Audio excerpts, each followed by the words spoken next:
and welcome to No Such Thing as a Bad Movie podcast. I'm April Atmansky, and I'm here today with... Justin DeClue. And Colin Cunningham. Where'd Colin go? Why is Marlon Brando here? That's what you're talking about. That's when I do a podcast. That doesn't actually sound like what he sounds like in this movie. Which is funny, because we'll get to it, because Val Kilmer's doing like an old Marlon Brando impersonation of not the guy he's doing in this movie. Okay, so we're talking about The Island of Dr. Moreau from, is it 1996? 1996, yeah. And this was the listener request from our Bad Movie Lottery from Matt Cote. Great pick, I gotta say. Yeah, this is really good. I was really happy because I had never seen this. I'd seen it a long time ago, and I barely remember it. I've seen it like 3 to 5 times, and I forget what happens every time. And every time I start watching it, I'm like, I like John Frankenheimer. He's a good director. And I like Marlon Brando. That's weird. Oh, yeah, David Thewlis is in this. I always forget. Yeah. And then the movie plays, and yeah, we'll get to it. I'm like, everyone's just hanging out. Not much is happening. Yeah, it's like a hangout movie. Yeah, it's a hangout movie with the monster men and women. Yeah, this is a movie that's probably more well-known for the documentary that came out, Lost Soul, The Doomed Journey of Richard Stanley's Island of Dr. Moreau, which is a fantastic documentary because so much shit went down behind the scenes on this movie. Yeah, and I mean, I saw that documentary without seeing this movie. And then, so seeing it is kind of like putting another puzzle piece together. Yeah. But like, oh my God, the stuff that went on. We can't really get into it, but just watch that documentary. It's streaming on Amazon Prime right now. It's so good. And yeah, I had heard all these stories. So I worked with a guy years ago, probably in the late, it must have been like 97 or something like that. And he was telling me stories because he worked at Digital Domain, which worked on this movie. Oh man, the digital effects in this movie. Which there's not a lot, but they're few and far between. They stand out. There's some rats that show up that make their presence known. Yeah, there's maybe like 6 shots or something like that. There's like a shot of one of the like hyena men running away, or like the lion man, and it's CG. Mark Dacascos. Mark Dacascos. Yeah, your favorite. Yeah, not in this enough. He's barely in it. It may as well not even have been him. I don't know why they hired him. But his soulful eyes, obviously. He was telling me stories from on the set way back in the day, and I don't think the movie had come out yet because his friend Kevin Mack was the visual effects supervisor, so I guess was on set. And he was telling me stories about Marlon Brando showing up in whiteface, wearing tighty whities and a muumuu. And I'm like, okay, that's ridiculous. That he wore a bucket on his head, and that he wanted to be a dolphin. Would act like a dolphin and was just like stalling and lo the and production. Behold, none of this was in the script. All of this, I was like, okay, Brando. you always kind of take it with a grain of salt, whatever. And then I saw the movie. I'm like, okay, a couple of those things, and then the dolphin thing came out in the documentary. I'm like, oh my God, that's true. Like all this stuff was true. Yeah, like all that stuff and more. And what was your story about? Was it like a trade screening or whatever, where they showed the video of the monkey man running? And yeah, so there was. You've told the story on the podcast before. I'm just laughing thinking about it, but tell it again. Yeah, it was a computer graphics conference that they'd have every year called SIGGRAPH, and every year all the big effects companies would hold this conference. It's just like a big gathering. It would be like, 4 or 5 days or something like that. And all these big effects companies like ILM, Digital Domain, Weta would have these hiring sprees. They would rent out a suite in a hotel. You would meet somebody at their booth and say, oh, I want to work for ILM or whatever. And they'd say, yeah, come to our hiring suite. You kind of wait in this hotel, and they would have a room set up where they do an interview, but then they'd have like a TV with like their demo reel playing, like just showing you all the work that they've worked on. So I was with a friend, and this friend is notoriously kind of speaks sometimes without thinking. Is he a bit of a spaz, if you will? No. This wasn't him. It's my friend Alan, and he just can't stop himself sometimes from saying things. So the producer was showing us the demo reel, Digital Domain's demo reel, and all of their work from Dr. Moreau was on this, and then So they're like, oh, this is new stuff. It hasn't been released yet. Cutting edge. We've done stuff that no one has ever done before. Yeah. So then they cut to the shot of Mark Dacascos' creature, like the hyena guy. Running back away from the camera. He's kind of hopping across a stream on these rocks. And the animation was so, like, it looked like really bad stop motion. When I started laughing when you told that story, I imagined it was like 1,000 people sitting in a giant auditorium. No. Look at the technology we have now. Yeah, I thought it was more people. And then they show like that shitty shot on loop. Imagine. It was just a couple people at a booth? Yeah. No, it was in a hotel suite. So imagine being with like the head of production of VFX in someone's living room, and she's there with just you and your friend showing you this reel. And she's looking at your faces, studying them, being like, huh? No. So that shot came up with the guy hopping across the stream, and my friend just goes, yeesh. And I was like so embarrassed. And I was like, oh my God. And we're just like, oh, okay. And then like later he's like, oh God, I couldn't help myself. Like, well, what do you say? And the producer's like looking at us like, hey, look at this amazing you're work. Never going to work at Digital Domain. And then we hadn't even got in for our interviews yet. And he's just like, yeesh. Oh, wait, you were interviewing for a job? Oh, yes. You're like, oh, well, I guess back to working on Santa Claus 2. I'll just take my demo reel back, please. It's funny because Alan actually did end up working for Digital Domain. Oh, that is funny. They didn't care, I guess, about his comment. No. But they're like, we like your gumption, not this other guy Colin who kept it all on the inside. You tell it like it is.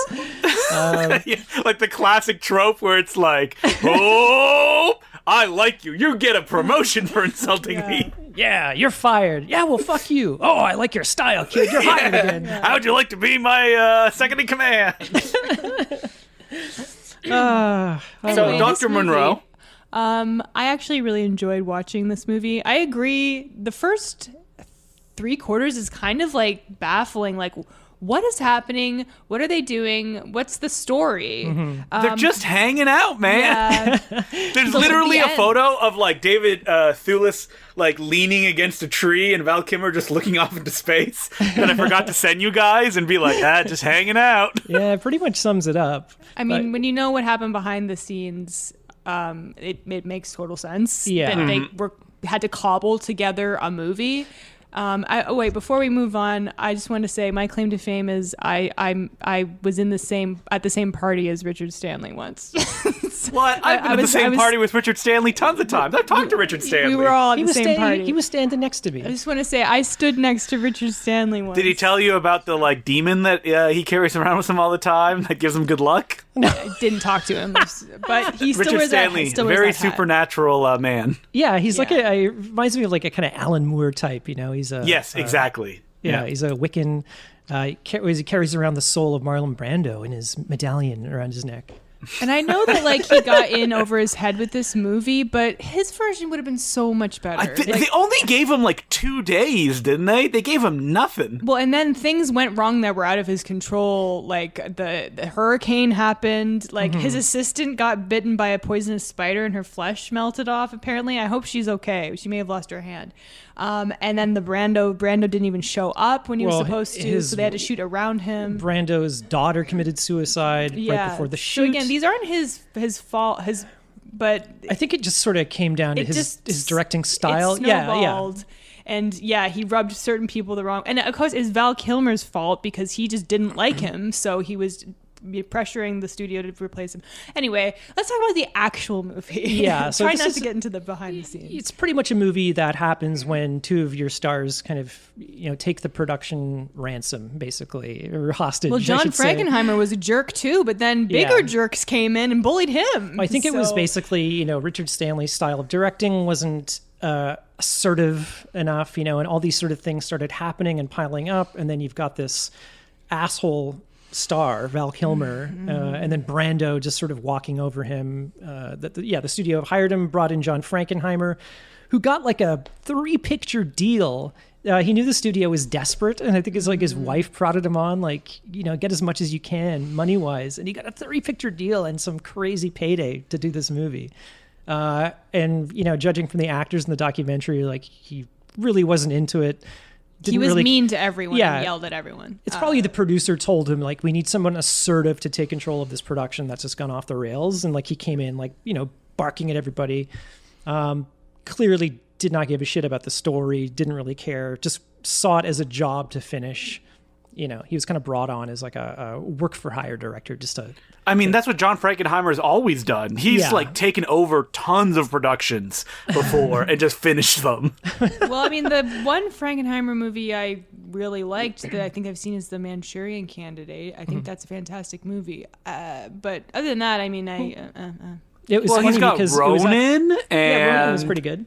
Reindeer Games. Who can forget Reindeer Games? I want to see that at some point. It was actually supposed to be Richard Stanley's Ronin and Richard Stanley's Reindeer Games. Richard Stanley's Reindeer Games. Love it. Real reindeers. Oh, no, I really like John Frankenheimer. He did, like, Seconds is another great movie. Criterion put that one out. I know that one is supposed to be... French Connection 2. Who can forget French Connection 2? I think I have. What happened in that one? I don't know. I think, Cars? Popeye, a.k.a. Gene Hackman, goes Popeye on a Doyle. vacation. Okay. He goes to France. It's a classic Rush Hour 2 template.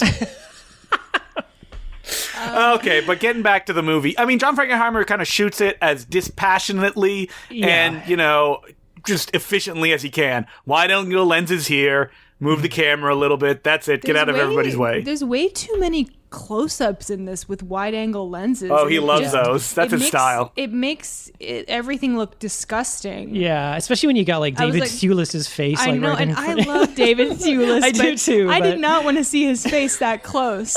And the only time I want to see David Thewlis that close is when I'm making love to him. It's like Colin. It's like I was watching a Danny DeVito movie. He likes to use wide-angle lenses. Oh, he does. Barry Sonnenfeld as well. Well, we should start the plot of the movie where smash cut. A bunch of people on a life raft, and there's a fist fight. Yeah, I was so confused at was even it was narration too. Like I was on a boat, the boat that I was on sank. It was confusing and it was too fast. I was stuck on a dinghy with two men, and then these I two actually army like guys. this opening because they're like fist fighting, and one of them gets thrown in the water, and some stock footage of shark eats them. There's like a shark that does not pay off. Yeah, where are the shark men? But then, the two army guys like fall off into the water, and then David Thewlis is having a nap or something. I don't know. He takes advantage of this situation and clubs the one guy with a okay. And then so he's the only one left. But we never find out why he was out there. He says we were on a peace mission or something. It doesn't matter. It doesn't matter. What's really important is that they miss the opportunity for one of the guys to fall in the water. The shark attacks him, and then David Thewlis pulls his body up, and there's only half of him, which needs to happen anytime there's an aquatic attack. That would be pretty good. I would have loved it. And then David Thewlis goes to the other side of the dinghy, and he's like, "Oh, what's this tarp over here?" And he pulls the tarp, and it's like a tiger. And then he's like stuck with the tiger. Life of Pi. Oh man, it would be so much better if it was David Thewlis in Life of Pi. It's Life of Pi, but then it's not a tiger. It's like a tiger hybrid. It's like it's like a tiger man. I hated that movie. But yeah. Oh wait, do you hate that movie? Is that another April hates something with the Fury? It is. I really didn't like it when it came out. Maybe if I read the book, I would enjoy it. Oh no, you probably wouldn't. So moving on, we have David Thewlis takes a nap after this fist fight. Yeah. He's picked up on a big boat by Val Kilmer. And are there animal people on the boat? I think I don't think so. No, there not are. yet. Oh, okay. But it was here that I remembered. Oh yeah, this movie has like no tension in it because like he gets taken by Val Kilmer's boat, wakes up, and they just they undock. No worries. It's just like any other day. He has like actual animals he's bringing to. That's right. He has like rabbits, the bunnies, and other things. And David did you guys notice that Val Kilmer has 2 watches? Why? I have a lot of questions. Why? I'm sure he's wearing he had 2 some watches. idea. Oh God why. Almighty!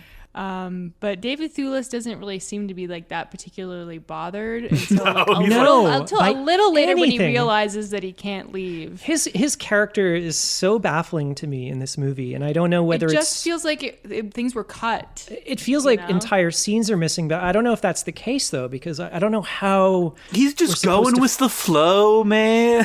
Whatever happens. He's very nonplussed about most of the things that happen He's to like, him. beast men. Yeah, he has like no reaction. He freaks out later, but he doesn't. There's just something missing or wrong about the way he's acting. Something And is very again, off. I love David Thewlis, but there's just something. I feel like David Thewlis has a real, like, I don't want to be making this movie kind of feel to it. Oh, probably not. He wasn't in the documentary. And He's I wonder not mentioned once. Yeah, he's not even in the mentioned. documentary. But that's insane, considering he stars in the film.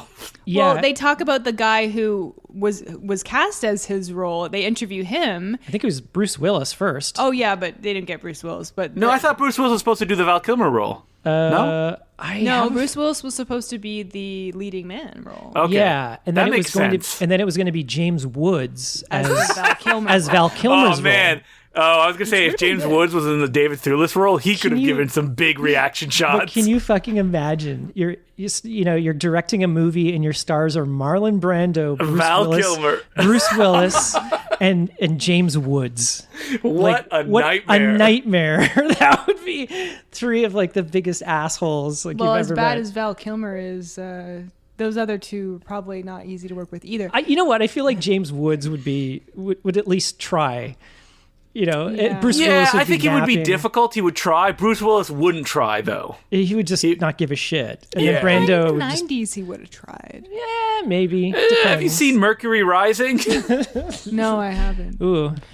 But anyway, some other guy, some Canadian actor, I think, who was in Northern Exposure, was supposed to play the David Thewlis role, and he was in it when Richard Stanley was directing it. But when they went on hiatus, he begged them to let him leave production. Yeah, I think he called Bob Shea at New Line and was Yeah. crying on the phone because I He's think, like, please, my career is going to be so much more. I think Says the guy who We none don't of us even can know who this remember his guy name. is. Yeah. no, I think he was like bawling, like please let me out of my contract because I think Val Kilmer had already started being a huge asshole to everybody on set at that point. The It stories. was Rob Moreau is the guy okay, that we're yeah. talking about. Yeah. Wait, Rob Moreau? Wait, Moreau? Like the Yeah. island of Dr. Isn't Moreau? the Dr. Moreau? He's like, this was a film I was made for. Oh, no, it's spelled like Morrow. It's Moreau. Like Big Morrow, yeah. Yeah. Morrow. So yeah, he couldn't take the environment on set, and I don't blame him. Not that, again, nothing against David Thewlis. Yeah. But this character is supposed to be like a leading man, an everyman, a kind man. David Thewlis is a character actor. Yeah, so he doesn't have that vibe to him. he's creepy. He's creepy, yeah. When he's introduced, well, he's like taken on the island, and then Val Kilmer kind of says, "I'll be back. Hold on." And then you see Fairuza Balk's character sort of dancing to and an he's Indian such a song. lecherous creep in this scene. It's so gross. So he's like, He's his walking there. character from the Mike Leigh film Naked. Not a pleasant man. That's the movie I was trying to explain to you about while we were watching this. But Oh, okay. I'd never actually seen it, so I don't know why I was talking about I was it. like, naked. He's watching her, and, And he's just like, she's beautiful. Also, also, I love Fairuza Balk, and she deserved much better than this movie.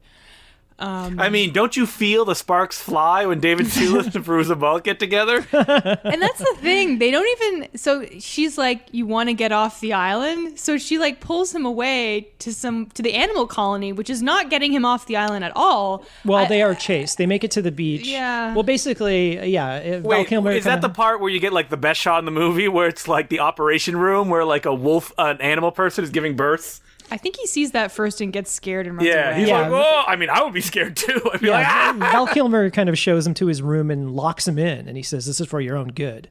And then he picks the lock and gets out at night and kind of sneaks around the sort of area, lab, and then he finds this like, I don't know what it was, like a swine hybrid lady giving birth. It's really gross.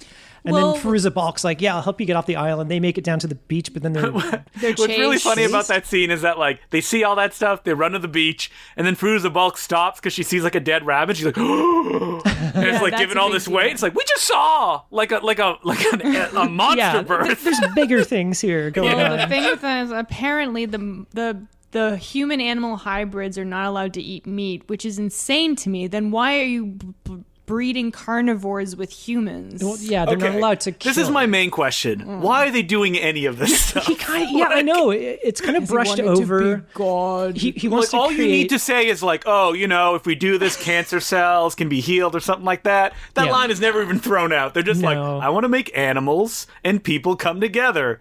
Because I love having sex with them, I guess. It's why I have an island. I thought that there was some line about I'm taking the best from both creatures to create the ultimate creature. Yeah, he wants to make something that cannot harm other beings. Yeah, like a pure being. He saw animals as being pure, but then all these sort of hybrids that he's just sort of let roam the island or kind of failed experiments, and that Firuza Balk's his daughter. It's kind of implied. I thought it was his real daughter. Apparently, I know they're all his children though, because they all call him father. Yeah. Well, she's just another hybrid, even though she looks human, and later she gets cat teeth, and she's like, yeah, because she retrogrades or retro evolves or whatever. Regresses. Retro regresses. But I wish they turned into giant monsters, 10 feet tall. It's no, they retro regress like Goku and Dragon Ball. Justin DeClue's Island of Dr. Moreau. Oh, I would love it. Would be like Guyver. It's just everyone's martial arts fighting and they're monsters. Well, I mean, now that we're talking about the monsters, I mean, it goes without saying the monster effects in this movie are fantastic. Yeah, they're great. Stan Winston. Some of the best, makeup effects I've seen, especially at this time. And there's so much of it because they're just shot so shittily. It's just here you go. I agree. Just here. I agree, but I think it looks fantastic. I love I loved all the monsters. Mm-hmm. The Django Fett is in this movie. Yeah, Timur Morrison. Name? Timur Morrison. I'm never going to remember that. Hey, Ron Perlman's in this movie too. The Beast himself. Of course. It goes without saying. Of course he's in this movie. Yeah, and it's listen, you can't legally make a monster makeup movie without having the Pearlster in here. I think Timur Morrison was actually good. He's great he's in kind this of movie. He's really creepy. He in has this a movie. character. See, they didn't develop characters at all in this, so you have to kind of take what you can get. But I also loved the guy that played Hyena, who's the main monster who takes over the island at the end. Yeah, Hyena Swine. He's great. He's really good. Yeah. I mean, my favorite part is definitely checking IMDb and being oh, the lion man that gets killed after 10 seconds of screen time is Mark Dacascos. I swear to God, he's in 2 shots. Yeah, I think because he's the one who killed the rabbit, and because you're not allowed to kill. Yeah. Well, they kind of see him. He gets murdered by one of the other. Timur kills him. They're trying to escape the island, and then they come across him at a stream, and he kind of looks up, and his mouth is covered in blood, and then he kind of runs. Then he turns into CG and runs away. CG. Oh, maybe that's what Marlon Brando was trying to do. He's like, I want to make the best CG thing that exists, a CG effect. So these they can go from flesh to computer generated. These still look a little stop motiony. So we gotta fix the motion blur. Wait, wasn't there supposed to be stop motion in this? I think I remember Richard Stanley saying that. He said that was one of the creatures that he wanted to be stop motion. It was this weird. They show a lot of his designs. Well, he had a lot of ideas. Yeah, a lot of unused designs in the documentary, and they looked really cool. There was this crazy weird panther thing that they fight, and my other favorite thing that doesn't count because it's not in the movie is that looking at IMDb, I was like, Boar Man, Neil Young. Yeah, I know. And I clicked and I'm like, no, not that Neil Young. I think we all said the same thing. I'm like, wait a minute. Yeah, remember he sings. He brings out his guitar at the campfire, and he's singing Harvest Moon. So, but where are we from here? Well, I mean, I think Brando arrives on the island, but around that time he has this dog whistle kind of type thing where if he hits a button, the monsters will all.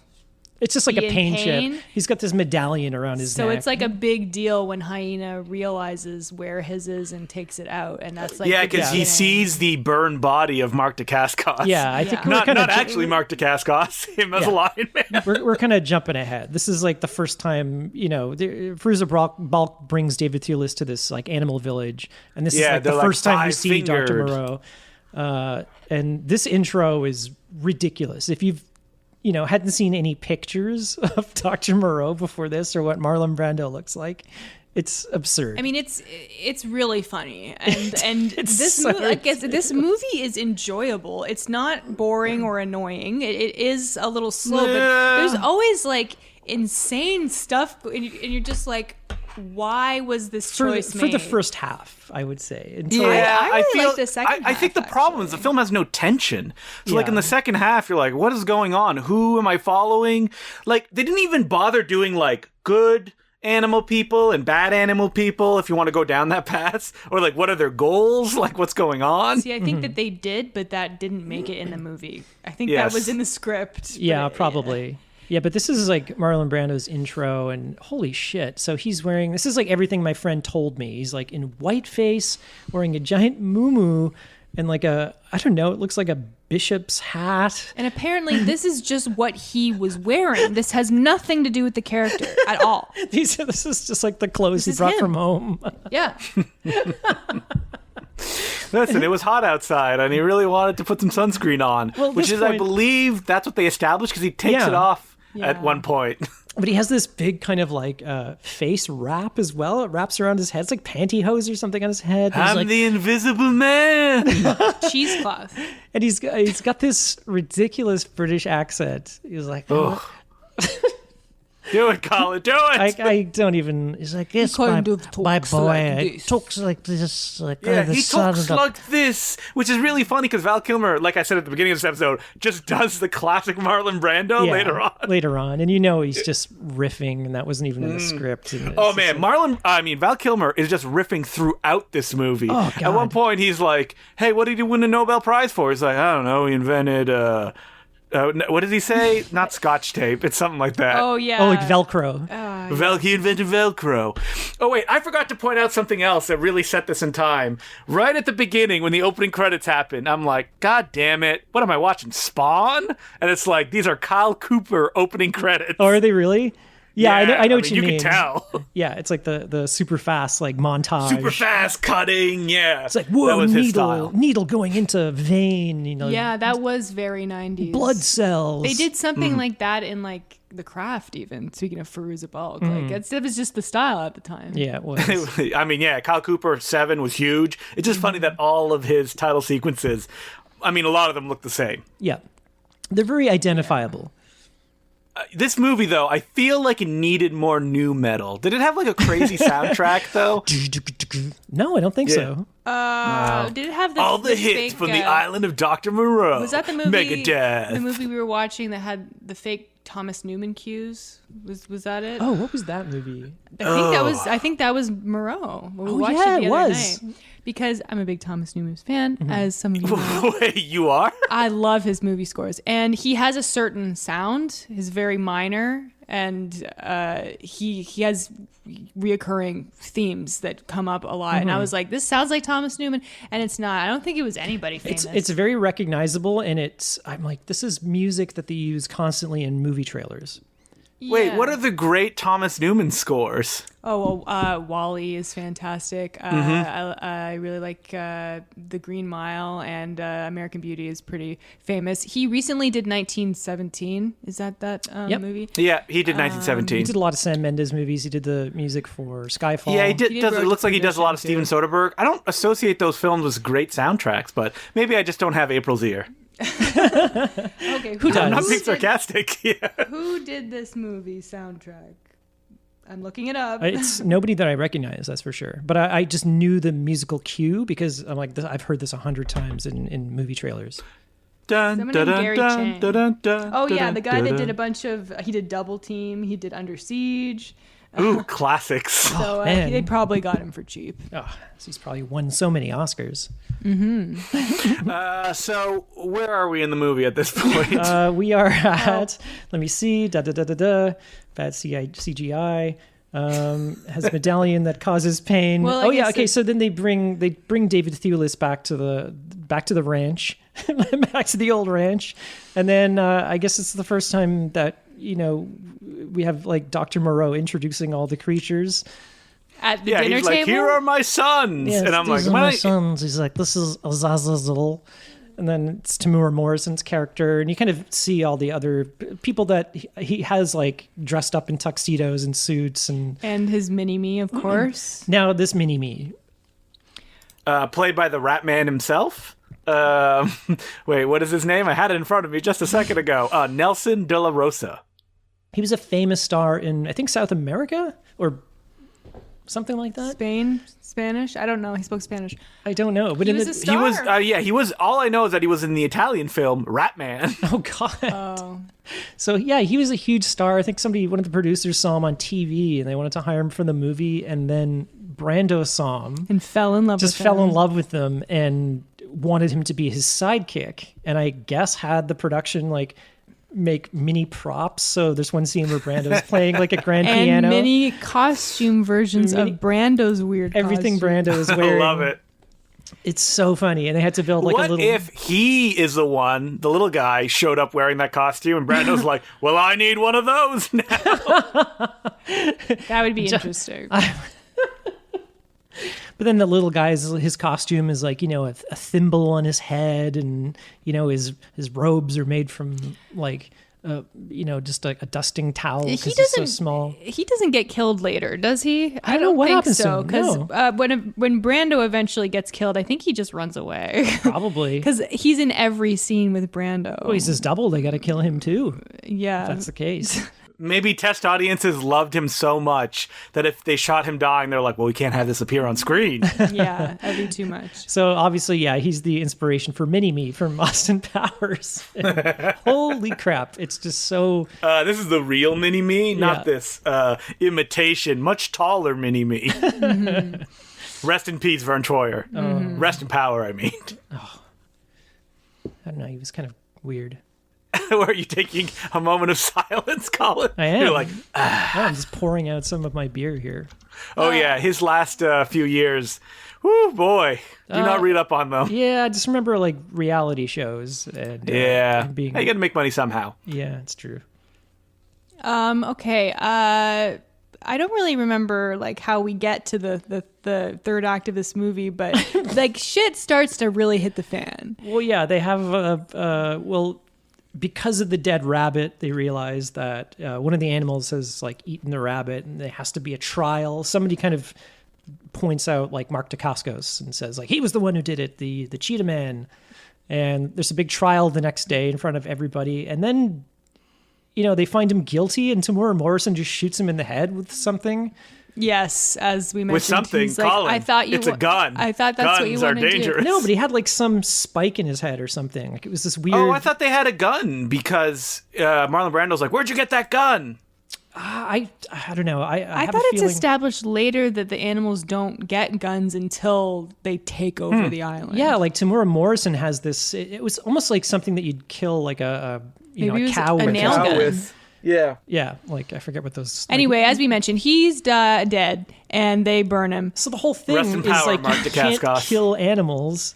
That he kills this cheetah man. Marlon Brando looks really surprised, like, He's "Oh just my not god." supposed to. He just said, "I thought that's what you wanted." Okay, why did he have the gun in the first place? I don't understand. I don't know. Yeah, I know what you mean. It's like you're guilty of killing an animal. Animal, kill that animal. Yeah, like it makes no even though he didn't. That's not what he wanted to happen. But then he's like, "Okay." Marlon Brando's like, "Ooh, it's too hot. I can't think of what's going on." And then yeah, so he's like, burn his body. So he brings him to the crematorium, and it's like, what is it? Hyena yeah, as swine. previously mentioned, he realizes that because they know that they have something. He finds in a them, chip that's you know. left over in his ashes, and he's like, "Oh, it's stuck to one of his ribs." And then he pulls out his own pain chip, and then teaches a bunch of other animals, his cronies, to do the same thing. Yeah, So and then they're taken over. They've taken over the island. This is no longer the island of Dr. Moreau.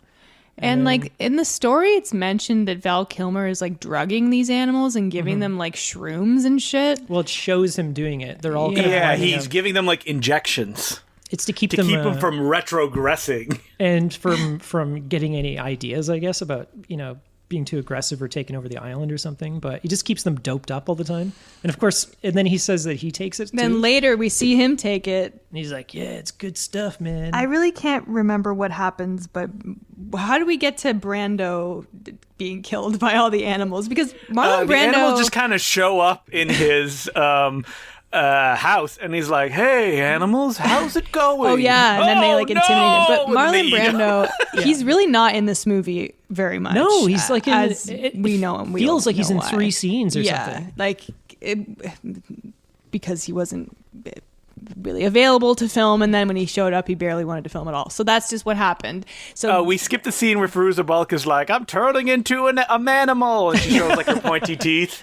And then she's like, I just want to be like you. And then Marlon Brando correctly reads the audience and goes, oh no, you don't want to be like me. Look at me. And then it just fades to the next scene. Yeah. So then like later, like David Thewlis realizes that Val Kilmer took his DNA to make Fairuza Balk not regress, I guess. I think so. It's very complicated. And like after Marlon Brando dies, it's literally just David Thewlis and Val Kilmer sitting in a laboratory staring off into space for like 20 minutes. It's like a free-for-all, and I kind of imagine this is what the set was like. You know, after Brando left, it's just like, all right. It's just Val Kilmer doing a Brando imitation for the rest of the movie. It's really good. And it just goes on and on and on. And well, isn't there like a rave? There's like an animal rave. Yeah, there is. Yeah, and so that was, again, I liked that part of the movie because I was like, what's going to happen? Hyena's taking over. Everything is, he's drunk with power because, as we all know, you can't just replace one power structure with another one. Mm-hmm. Everything goes to shit, and they kill Fairuza Balk. Yeah, they hang her from a rope, which is awful. Yeah. And David Thewlis, looking very drunk, is like, no. Yeah, he's like, no, can't be bothered emerging. And that's and then like David Thewlis doesn't really have anything to do for the rest of the movie. He never does. He never has anything to do in this whole movie. Yeah, like because his goal, he wants to leave, but then he kind of realizes he can't. So he's just like shocked at what's happening and just like watching what's happening. It's kind of like a waste of a character. Yeah, and then there's like one scene where he tries to escape. He goes down to the beach and gets on a boat, and then there's just these like CG mouse people that kind of jump out of the shadows. I don't remember. And then he just jumps off the boat. And then that's it. That's the end of the scene. Yeah, that's the only time he tries to escape. He's like, computer-generated effects. And then he runs off. That scene feels very unfinished. Like they didn't get like the end of the scene. Yeah, there's sort of no point to it, really. So you're saying they didn't look as good as the CGI rats in Nutcracker 3D? No. See, technology just close. Wasn't, back then. I have to say the visual effects supervisor Kevin Mack is he's since gone on to win an Oscar. He won an Oscar for What Dreams May Come. I saw that movie. I remember it. I'm laughing because Robin Williams just brings a smile on my face. Oh, okay. Even in death. Yes. Literally in What Dreams May Come. Yeah. Kevin Mack is he's very, very smart guy. Very nice guy. I've met him a couple of times. I knew that's how you were going to go with that conversation. Visual effects guy, though. Very nice man. Very nice man. No, he is. He's a great guy. He's beloved. I believe you. Beloved in the industry. I don't know where he ended up. Oh, yeah. Like, everyone loves him. He's great. So he got off to a rocky start. This was like the first movie that he was the visual effects supervisor on. But since then he's done some really good stuff, and he's a very cool guy. But I think even he would admit that it's not, Digital Domain at the time was Can you imagine he's still like, no, these are great effects? No, Digital Domain at the time was not known for character animation. I think we were doing like True Lies and Titanic, any kind of like technical type of thing, but character animation was not their strong suit. Well, I don't even remember these things. Yeah. the rats. I don't remember them. They're like, it's like 3 shots or something. They're just like, one of the, you see them moving in the shadows, and then you see the shadow of one of them kind of going. I will say, a movie like this, there's so many creatures that you kind of just, it all starts to blend together because it's like nothing but creatures. They look good, but I wish they all were distinct in their designs because they're all kind of like monkey men. Yeah, there's like pigmen, boarmen, but they're all kind of like hairy. They do look I wanted similar. like a lizard man or like more of a cat man. Yeah. Isn't there in the documentary in the Richard Stanley thing, there's like a cat man in a trench coat walking around? Oh, that would be awesome. I don't think so, but maybe that was in the concept. What if they had like it was in the concept art? What if they had like McGruff the crime dog or something? Well, apparently, both. And he's like rapping like his McGruff album, which if people listen to this haven't heard, is amazing. Every song is about drugs, and they're all bangers. Makes you want to do drugs. Crack or cocaine. No. Can you find this on YouTube? Oh yeah, it's on YouTube. It's amazing. I've considered of like crafting a whole musical around covers of those songs. That'd be so good because they're that good. That sounds like fun. Well, I know what I'm doing after this podcast recording.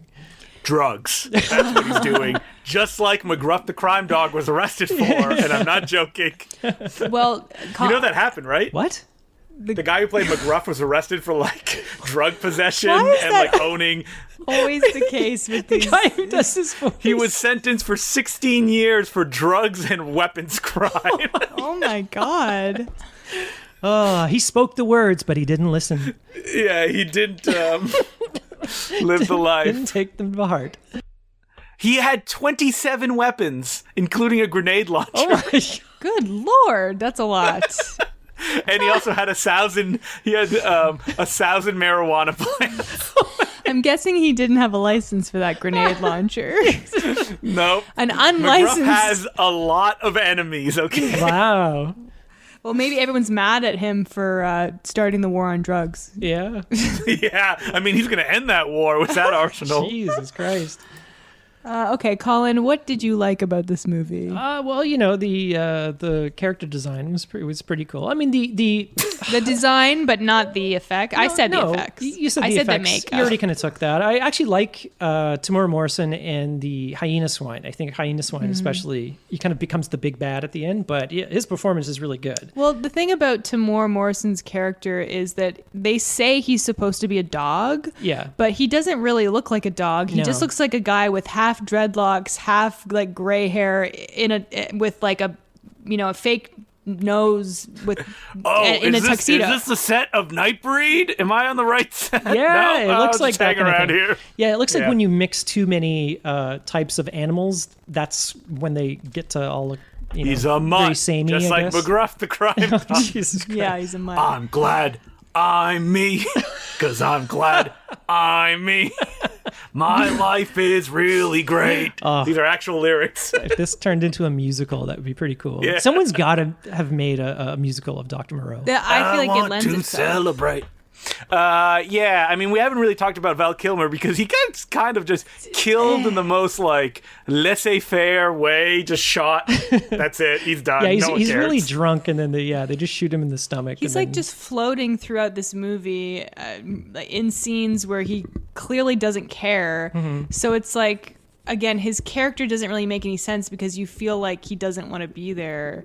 I love how the poster is like Brando, Kilmer, and it's like they're barely in this It's movie. like, De Niro and Pacino. and Thewlis Heat or is something nowhere like to be that. seen on that poster. Sorry, Brando, Thewlis. And I mean, Firouz Balk as well is not like a name. She is now because everybody has nostalgia for The craft. the craft, and like I said, she was an Almost Famous, but she's not a huge star. She isn't. That's really weird. I checked her IMDb. She has been working this whole time, but it's just Yeah. like smaller things. Was she one of things you those haven't really actors that seen. was deemed or difficult? I feel like she was because she's a woman and everything. So yeah, It's like possible. Well, this was the movie. Yeah. I mean, they talk about it in the documentary where she tried to, like, she was really good friends with Richard Stanley, and then when he was fired, she tried to leave. Basically, She wanted to and walk. Was threatened by her agent, like, you're going to get sued. They're going to ruin your career forever. Meanwhile, fucking Val Kilmer can do whatever the fuck he wants. yeah, because he's a man. He can act like a huge asshole. Like the stories they were telling in the documentary were horrific. Like the stuff he was like burning people with like cigarettes and stuff like yeah, that. like while they're doing takes. It was the focus focus puller. puller. During a take and stuff like that. He was just a prick to everybody. I'll never enjoy Top Secret again. Yeah, well, it was like I think it was right before this movie started. He saw on TV that his wife was suing him for divorce or something like that. He saw on TV. Yeah, he saw it in some like Access Hollywood thing, and then was served divorce papers on set or something. So like in that. other words, it was a woman's fault that he was a jerk. Exactly. Yeah. So he was a huge prick, and I think this was the movie that gave him the sort of reputation of being like a huge asshole to deal with, and Well, he was. When you're a and prick- he Wait, was Didn't he follow bullying up this movie with when did he make Batman Forever? right before this. He yeah, was it was. doing It was he was 93. doing press for Batman Forever when Richard Stanley went to meet with That's him. right. Yeah. So that was 93. So yeah, I mean, with the odd thing here and there, I don't think he had the career that he should have. Val Kilmer? Yeah. Oh no, he was dead after this because like The Ghost in the Darkness, the movie where Val Kilmer fights a lion or tiger, I don't remember. The Saint, remember that? No, nobody does. But no, you're right. Like this was the height of his career, the early 90s. Moses God so, as the Prince of Egypt. Yeah, he still worked, but it was like I saw the Prince of Egypt. But everybody knew, like, you don't want to. Once you get a difficult label in Hollywood, but he was difficult, and he for deserved it, and he deserves to reap the consequences. When women are branded with difficult, it's because they refuse to go out to dinner with a director. Yeah, exactly. It's shit like that. Yeah. Anyway, I love Firuza Balk. I think she's amazing. But unfortunately, she's not good in this because nobody is good in this movie. I don't think she's bad. They don't know what to. They all are in scenes where they feel like they don't know how they're supposed to be saying these lines. Everybody is floundering because nobody knows what's going on. Apparently, they'd rewrite the script every single day. Brando didn't even read the script. He had an earpiece. He had an earpiece, which I wonder if that inspired Johnny Depp. I know. That's the word on the street is that's how Johnny Depp does his lines for Pirates of the Caribbean now. Yeah, he would have his assistant or something. Now is Johnny Depp still making more Pirates of the Caribbean? Oh, they'll movies? never go away. Yeah, they're money. No. Johnny Depp is done. I don't think no more movies from the Deppmeister. I don't know. You'll see him pop up from now and again in another Pirates movie. Oh yeah. Oh, they fired him though from that Harry Potter franchise. Yeah. Well, whatever. Well, that franchise should be dead anyway. It's the worst. Those Fantastic Beasts movies are absolutely terrible. That last one was so bad. It's incomprehensible. Just like Dr. Moreau itself, the island of this podcast has run out of steam. It is, It just sort of like ends. I was kind of writing notes, like all the plot beats, and then it just sort of gets to the end, and you're just like, it's like a big kind of. There's like a weird gunfight where like no one is gunfighting each other. Yeah, and then just David Thewlis just gets in a boat and leaves. It's like a big. Yeah, and then there's narration where he's like, and then I floated around a lot. There's our left. Yeah, like so. I guess Peace has returned to the island, and he just builds a raft, and the little monkey guy is like, "Don't leave." That's 2 times he was set adrift in the ocean on like a raft or a dinghy, and it's not a big deal. He'll find someone. Yeah, someone will rescue him. Does he even know where he is? No, he says, he goes, I told them of the island, but I left out the longitude and the latitude so they could never find it. Do you think he lands on like another island and it's filled with like lizard men and he's like, here we go again? No, it's like the end of Deep Rising. Like, wow. That's exactly what I was thinking of. Now? Where he's like, now what? Yeah. I would love to just sort of flash ahead in time and he's just like a skeleton on the boat, on the raft. He goes, I don't know. No. We got it.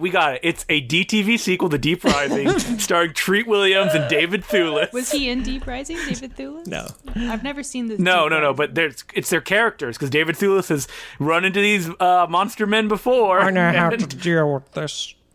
So what do you think is David Thewlis's best role? I really enjoyed him in the 1990s Black Beauty. He played a character that Black Beauty met, and he was very good in that. He was a horse? No, he was a Wait, person. what? Oh. Is this Thewlis cast now? I'm just like, let's talk about David Thewlis a little bit. Wait, do you just love David Thewlis, April? I do, but he's just one of those actors that just kept showing up in things, and to the point where I was like, it's that guy. Mm-hmm. You know, he was in Harry Potter. Makes a lot of bad choices. Listen to this filmography. He has Basic Instinct 2, The Omen remake. Oh, no. Of course, because he is British, he has to appear in a whole bunch of Harry Potter films. He's a werewolf man, right? That's right, yeah. That's right. Professor Lupin. Lupin. Okay. Sorry. He was in Red 2 he was with Bruce Willis. Oh, remember he was in Wonder Woman? Yeah, he was the big bad in Wonder Woman. Yeah, he was the war god guy. He turned into CG. Yeah. You can tell because he has the big bushy mustache. And he was in Dragonheart, wasn't he? He was, He was the little pansy. Did he play the dragon? Pansy prince. That was the first time that I saw him was in Dragonheart, and I was like, me too. He was like who does he? He was the bad guy. He was like the bad prince, but I just remember he had this horrible hairdo. It was like this red, frizzy hair, and he just looked like he just looked so gross to look at. I'm like, who is this guy? Yeah. But You know, what's funny is I have no memories of Dragonheart, but I vividly remember the Full Moon ripoff of it, Dragon World. I guess that's just the one that you grew up with, because I grew that's the up with one. Dragonheart. Yeah, I've Oh, seen. actually, you know what? I'm lying. It's not a ripoff. It came out in 1994. Dragonheart came out in 1996. Oh shit! So it was one of those like. Yeah. Who It's came a first? reverse ripoff. Oh, wait, he did the voice of the Earthworm in James and the Giant Peach? Or did he? Okay. Good for Yes. him. Not a fan? I haven't. Okay, I saw okay. it when I was a kid. I don't really. Good for him. Yeah. I almost forgot Anomalisa. Yeah. Oh yeah, that's You right. really should Oh, see that yeah. movie. Yeah. It's really good, and like the artistry is amazing, Mm-hmm. and it's just a really good. I mean, I would say it's one of the least depressing Charlie Kaufman Really? movies. Oh my god. Yeah. That's a laugh a minute. Hey, well, you know what? Buckle up, because you're going to get double the David Thewlis, because he's in Avatar 2 and Avatar 3. No way! Coming 2032. Oh, you know what? Yeah, When you yeah. said double, I wait. thought he was going to be playing like a twin, I'm seeing double for David Thewlis. but it would give you like David Thewlis. Whoa. Two. Well, as I mentioned, he's in I'm Thinking of Ending Things, and he's hilarious. No, it'd be like Yes, he's very funny in two that. killers, two brothers, two lists. Okay. Yeah. Wait, did we all pick our favorite thing? I said Mark Dacascos. I said April the copped out and said the makeup. special effects. Yeah, there's really not a lot that's amazing But in you know, this. to conclude, I would totally recommend this movie. I had a blast. I mean, we had some alcohol because It's required. We had Valentine's dinner and wine. Yeah, I think you have to at some point watch the documentary. I would say watch the documentary over this, but they're a good combo. Like watch them back to back. Yeah, once you watch a documentary, you're going to have to watch the You have to. finished product to see what it turned out But I as. feel like maybe you should watch the movie first, which is not what I did, but I do have to say that I think if you watch the movie afterwards, you might appreciate it a bit more because for all the shit that went down behind the scenes, it's kind of coherent. And I've seen much worse movies. also there's so much money behind it. Like Yeah. it does look like the budget that it is, although they Yeah, were it's- burning money basically every It's not day. huge, but it doesn't. It's not the disaster that you would expect from the documentary. Is what I'm trying to say. For a movie where none of the actors knew what was going on, Yeah. and nobody was paying attention, the entire thing was sabotaged from day one. They are so lucky that they got what they got. It's funny, like going back. Richard Stanley returned with Color Out of Space, which was actually pretty good. It was okay. It was okay.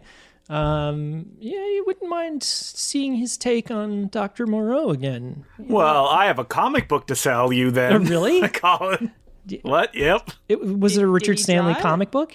They've talked about doing it that way, yeah. The thing is, with all of these, documentaries about movies where these directors tried to make something but couldn't, Yeah. they're never going to get to make that movie. Well, like Jodorowsky's Dune. What like, about Lost in La Mr. Mancha? Terry Gilliam okay. with Don I Quixote. guess he did, but you're right. He tried 6 But times. He everyone finally made it. when everyone hated it. It was supposed to be. And then it comes out, it's like, oh no, Terry Gilliam. It's a shame you passed away so many years ago. Well, just check his Twitter. It just goes from cursed directors. Ooh, no, don't do that. No. But yeah, I mean, there's that Superman movie. Oh, Yep, Superman Lives, directed by Tim Which was Burton. Yep. pretty enlightening. That was another production that was like sabotaged by people who were getting in the way of the process. What was the producer's name again? Peter. Giant spiders. Yeah. Peter Gruber? No, it was Peter something. I'm not sure. I forget his name. I'd recommend that too. But anyway, John Peters, maybe. John Peters. John Peters. I yeah. would recommend the Island of Dr. Moreau. Absolutely, it's check it such a mess that like you have to witness it. Well, yeah, I wouldn't. It's enjoyably bad in my opinion. It's just with Brando. It's just like, oh my God Almighty. You gotta see this holy guy. shit. You have to see it. Not enough of him, but I would 100% recommend the documentary Lost Soul. It's on Amazon Prime. It is so. It's not a slick documentary or particularly well made, but the stories the people have from on set are just unbelievable. Yeah, they got some good interviews. Holy and crap. Island of Dr. Moreau, you can rent off Apple movie. What's it called? iTunes. iTunes? It hasn't been iTunes in a long time, I think. Yeah, it's always been iTunes. Oh, but No, I think it changed its name, didn't I it? think it's, well, because there's Apple Music, and I think this is called. There's like, Apple Podcasts as well. Yeah, the thing is, it's not a tune; it's a movie. So. I know, but it just started out that way. Oh no, Colin's right too. It's still called iTunes, the actual app that you go through. Yeah. Well, I'm just wrong then.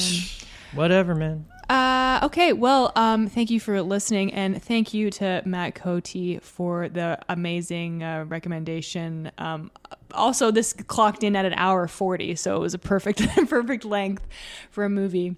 If you want to email the podcast, we're at nosuchthingasabadmovie@gmail.com, and we're on Twitter at nosuchthingpod. And if you want to donate to the podcast and become a patron, we're on patreon.com/nosuchthingasabadmovie. And if you're on the $2 level or up, you can be submitted to pick a movie the next time we do these episodes, which is turning out to be once every 6 episodes. We do the listener request month. And if you're on the $5 level, you can get a little bonus episode every 2 weeks.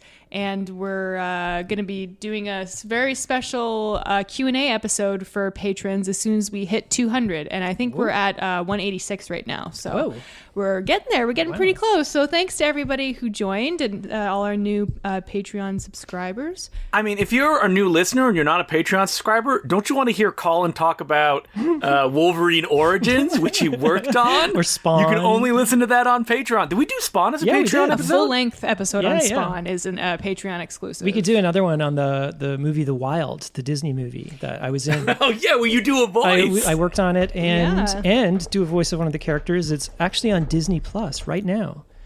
In a never-before-seen HD version. So how big are your checks that you get in the mail for doing the voice? Oh, let me tell you. They're so big. You don't really get checks, They're so big that obviously they can't fit them in the regular mailbox because I don't see novelty them. checks. One of those giant checks? I'm assuming they're being held somewhere for me to pick up at some point. Oh. If you want to check me out on Instagram, Twitter, I'm at April Atmansky, also on Letterboxd. I'm on Twitter, DeclouJ, DECLOUX, or letter J, or check out the videos I've been doing weekly on Film Trap on YouTube, where I have a show called The Best New Movie Show, where I talk about 3 new movies that come out every week and pick the best one. And you can find me on Twitter, Sergeant Zima, SGTZIMA, and Instagram as well. And Thewlis Cast, a podcast. Yeah, where we go through every David Thewlis episode. Thewlis. I gotta say, people are just not talking about him enough. We need to. There is not enough David Thewlis talk. Even though April has not seen probably his most famous performance in Naked. I haven't, I know. That means she's a real Thewlis fan. I should really watch because, she doesn't need to see the best one. She just knows he's good. She's seen Dragonheart. She knows what he's capable of. Exactly. Have a good week. I'm April Atmansky. You really need to get I'm Justin DeClue. April forgot how to end the podcast. She's like, have a week. John Frankenheimer has taken over this podcast.